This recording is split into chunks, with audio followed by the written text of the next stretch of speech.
Voyons l'application sur un exemple. Nous cherchons à calculer une probabilité pour la loi n de 4 carrés. X est une variable aléatoire suivant n mu sigma carré, calculée à 10-4 près la probabilité que x soit compris entre moins 1 et 2. Dans cet exercice, nous allons déjà chercher la valeur de mu. Mu est la première donnée ici, c'est-à-dire 2, et que vaut sigma? Étant donné qu'ici c'est sigma carré, ça veut dire que sigma est égal à 4. Nous cherchons la probabilité que x soit compris entre moins 1 et 2. Nous allons prendre notre calculatrice. Nous cherchons une probabilité. Donc nous allons dans distribution, nous cherchons la probabilité, donc nous allons utiliser normal FREP cette fois-ci, puisque nous ne cherchons plus le paramètre. Les bornes étant moins 1 et 2, en borne 1 je note moins 1, en borne sup je note 2, et les paramètres mu vaut 2 et sigma qui vaut 4.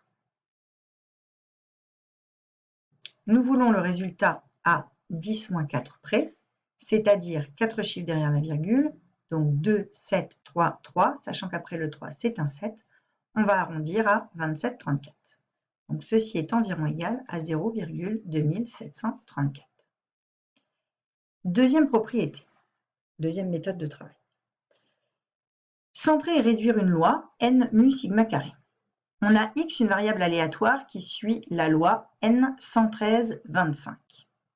Et z qui est égal à x moins 113 sur 5. Pourquoi nous écrivons celle-ci?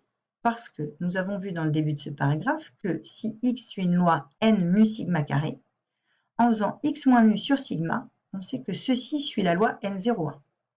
Donc, en se remettant sur l'exercice qu'on nous donne, si x suit la loi n 113,25, que vaut mu? Mu vaut 113 et sigma est tel que, ici on nous donne sigma carré. Donc si sigma carré est égal à 25, cela signifie que sigma égale 5.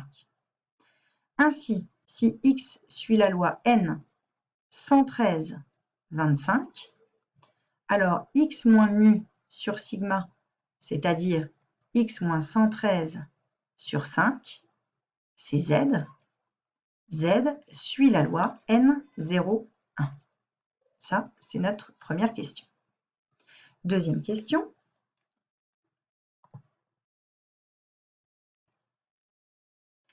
On nous demande d'exprimer l'événement x compris entre 110 et 120 en fonction de z. Donc on veut se ramener à z. Donc la première chose qu'on fait, c'est on soustrait 113. 110 moins 113, ça donne moins 3. 120 moins 113, ça donne 7. Et ensuite, on divise par 5. Moins 3 cinquièmes, 7 cinquièmes. Sous forme décimale, on a donc x moins 113 sur 5, compris entre moins 0,6 et 1,4. Donc, nous obtenons z compris entre moins 0,6 et 1,4.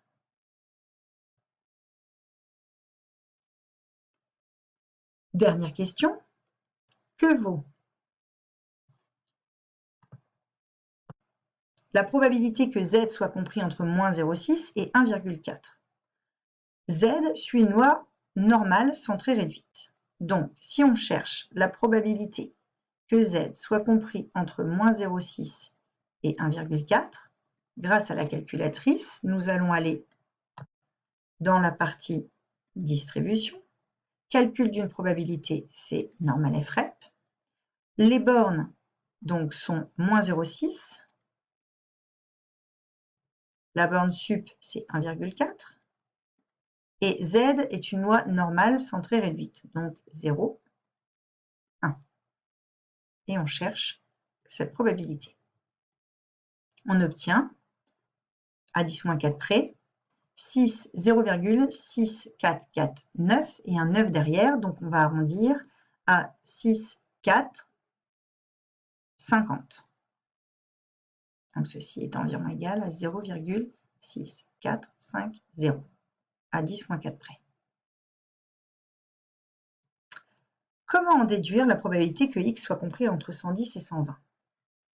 De ce que nous avons fait précédemment, on a vu que si x est compris entre 110 et 120, tout ceci est équivalent à z compris entre moins 0,6 et 1,4.